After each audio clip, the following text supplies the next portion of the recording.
We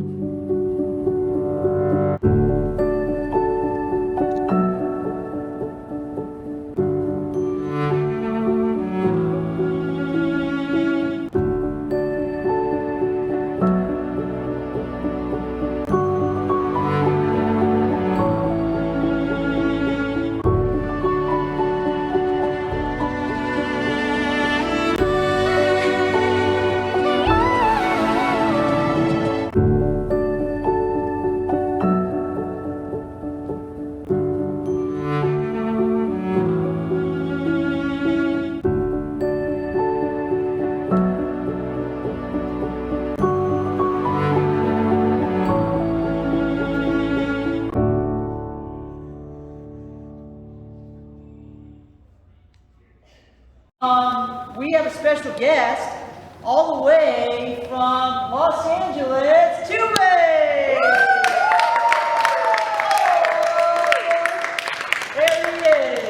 There he is. Hello everyone, my name is Toywan. Perfect. Welcome to Fear for Breakfast. Thank you to Michael and Mary allow me to host my show here at Strindberg Laboratory. Today this is amazing place, and so as you guys saw my video, today I'm gonna do my show here. It's called Fear for Breakfast. So what is fear? Fear is a form of alarm that gives us some kind of causes that something has gone wrong with our life, and either that or something that is just terrify us at the moment. They're the reason why our brain have that amygdala inside our head. And so why fear for breakfast? Well, I believe in the sense of humor, and so food is one form of bring people in together and also help us share our life and experience with each other. And so I want to bring the joy and all the fun together as a community. And so today I would like to interview one of the special guests. His name is Marshall May, and he came from, he was a member of Strindberg Laboratory. He a real actor. And so welcome to the show, Marshall. Yay! Hi. I can do this and then I'll do the other I one appreciate that. because I want to make sure we get the Fruity. Okay, fruity. Yeah. for the live stream. Very healthy and tasty. Okay. Right. I will definitely try it. Not right now, but I will definitely try it. Okay, Marcel, Yeah, because then we can get more. Marcel, can you introduce yourself a little bit, and can you share about your upbringing? Sure. So my name is Marshall, and I have been with the Strindberg Laboratory for about maybe 5 years. Well, actually since 2014. I grew up in Los Angeles. That's 7 years, Marshall. 7 years. I'm not really good at math. So for 7 years, I grew up in Los Angeles. I was introduced to the Strindberg Laboratory in jail and in an incarcerated setting, and then again in a facility, a rehabilitation facility on Skid Row. So I heard that there was an acting class going in jail, and it's been something that I've always wanted to do, and I have always been somewhat of an actor. So I had an opportunity to get out of the cell and go to this class, and that's where I met Mary and Michael. Marshall May. And they gave me an opportunity to participate in this class. We did some other things. My upbringing was I grew up in a section of Los Angeles called View Park. My mother was a board-certified forensic psychiatrist. My father was a businessman, and they wanted me to go to college and do all of those things, and that's not what I did. I had my own plan. As I said, you know, my parents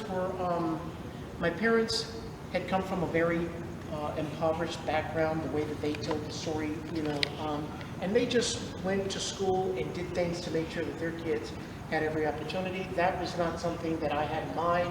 I wanted to be around a certain group of people in high school, and I fell into the party scene. And as a result of falling into the party scene, I threw away an acting career, I threw away a college career, I threw away all types of job opportunities, and it was something that was very disheartening to my family.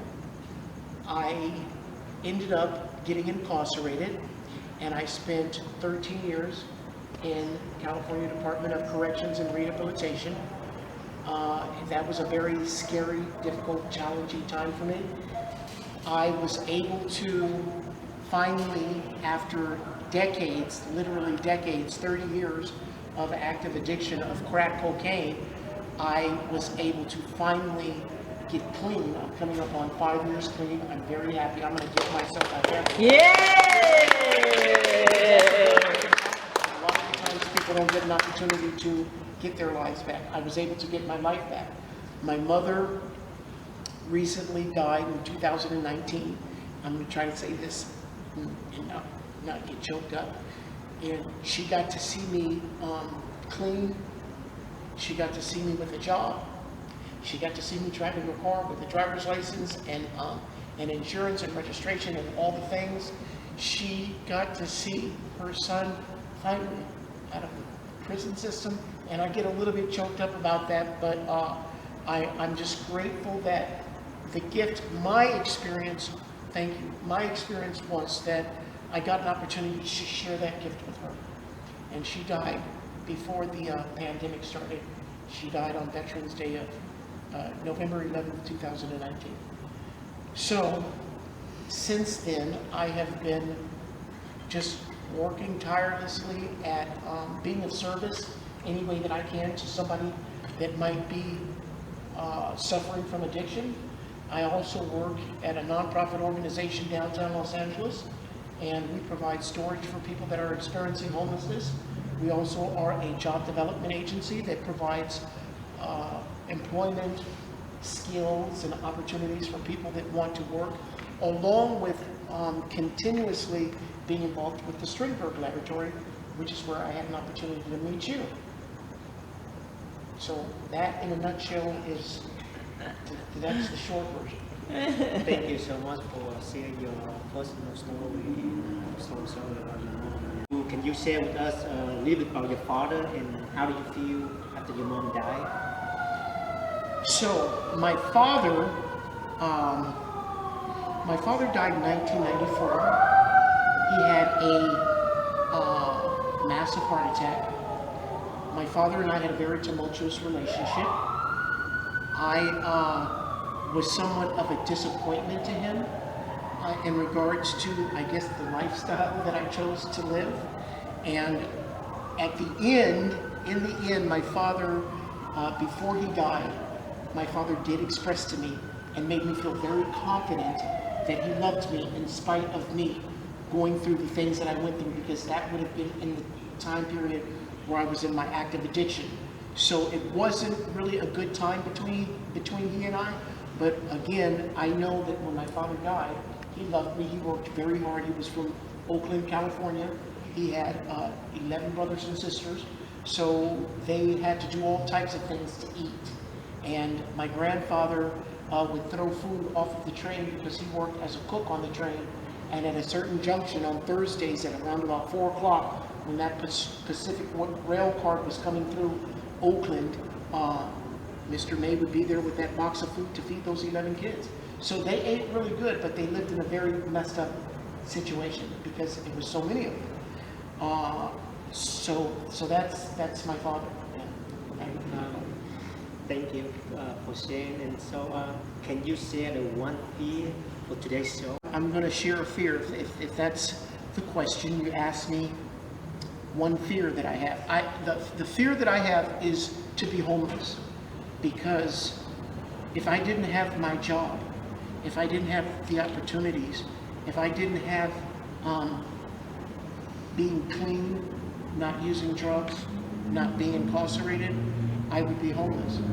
And so I'm so grateful. I am so humbled to be working with organizations such as the Strindberg Laboratory and the job that I have, because it gives me an opportunity to work, to be gainfully employed.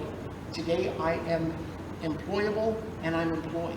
So because the city in which we live in, Los Angeles, homelessness is such a forefront thing. It's just out in the open. You know, sometimes there are times when I believe that I'm not going to pay my rent, and I have anxiety, and I get scared because I don't want to be homeless. Because if I was homeless, my mind tells me I would revert back to the lifestyle that I came out of, and I would hate to do that. There was a time when I was using cocaine where I felt, well, you know what, I'm not going to be able to make it. You know, I didn't go to college. I want to go to college. I want to get a degree. There's things that I would like to do, but I don't have the confidence to do that because I spend so much time in such a negative lifestyle. You know, I know how to speak English. I know how to do all kinds of things, but I just haven't, maybe I haven't applied myself. So my fear, Joy, is to end up being homeless, to be out on the street. And I'm just very grateful that I'm involved with being active in other people's lives that give me hope and strength and direction for my life. And I try to share that and emulate that with everybody that I meet. I work very hard at having a positive attitude. I work very hard at being funny, and one of the things that I've learned, and I'm probably getting off on, probably going a little bit sideways from the question that you asked me, is I try to always be able to laugh at myself, because that's healthy. It's, you know, you have to, laughter is sometimes food for the soul. It's medicine for, you know, a person that might be experiencing fear. So I like to just have a good time. That's what we're here for. Yay! Here for breakfast. Yay! Thank you, Marshall! We enjoy talking about our fear, and also we try to create fun. So that's Absolutely. it's all about And let me life. share one more thing. Transparency is very important. So for me, it's cathartic for me to be able to share my life, because I know that I'm not the only one that has lived a life and made mistakes. But the thing out of me being able to share my life is that no matter where you are in your life, no matter what you've experienced, no matter what you've gone through, if you have some people behind you that love you, if you have a dream, if you have hope, you to a child. But that's what I was told, and those were my beliefs. My beliefs had to change. So I share hope, and I let people know that I understand where you are, because I've been there. And sometimes they don't believe that, because the way that I carry myself, the professional demeanor that I have, the concern that I genuinely have for people, I hope gets transmitted and they can see that, you know, and so I let them know that as long as they just have the idea of hope, that they can be free from incarceration, that they can be free from those things that hold us back as people. I deserve to be loved. I deserve to live. It's my life. Nobody's going to live my life. And so with the time that I have left, I want to live the best life that I can. So I applaud anybody that is coming out of a struggle. I empathize for anybody that's caught in the midst of a struggle. And I let them always know that there is hope, that there's people that will help you, there's people that love you, there's people that understand and have been through what you've been through. You're not alone. You are definitely right on that. Like I'm sharing the same background like you, and we've been through the same thing. I've been to prison, drugs, gang lifestyle, and so many things that it just went wrong, and mainly because of the age, the young age that I've been through. I wasn't thinking clear enough, and I'm still doing the same thing. And I know a lot of young people out there, youth in our community, they've been through the same struggle. And do you have any advice that you want to give them? Anything that can be helpful to the community? So to the community, I say we have a responsibility to not leave anybody behind. It takes a village, and I'm using cliches that I've heard in the news and that I've heard people say, but they are so real. They are so, they're things that you can touch. They're tangible things. we have to as a community help. We have to support, because if we don't, everything's just me, then people are not, it's just the same repetitious cycle that destroys foundations and destroys people's dreams and destroys their hopes, I know you love to sing, right? And Oh, so can you forgot. sing one song about fear, real short and Well, I don't know if it's going to be about fear, but it'll be a song, and it goes like this. Il forne ogni amore.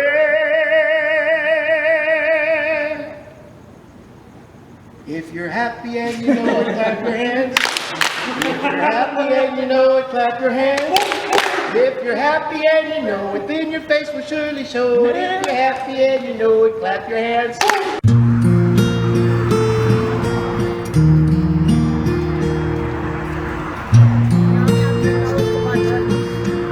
Get something to eat. Can I have that? All day I've been trying to get food this morning. Nobody want to help me. That woman stole my check and I don't have money to buy food. Okay, hold on. Can I have $20 because the people stole all my money and I don't have money? Can I have a 10 to eat? A starvation today? $2. My guts just want to come up and starvation. Can I have 10 to buy food?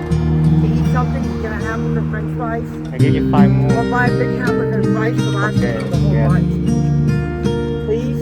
Okay, I do 5 this more. fast. That's good enough. 7. The $10 for the food. So that's all I have. That's all I have. Huh? That's all I have. Three kids. I have 3 children. Take care. I have 10 grandchildren. Take care. Take care.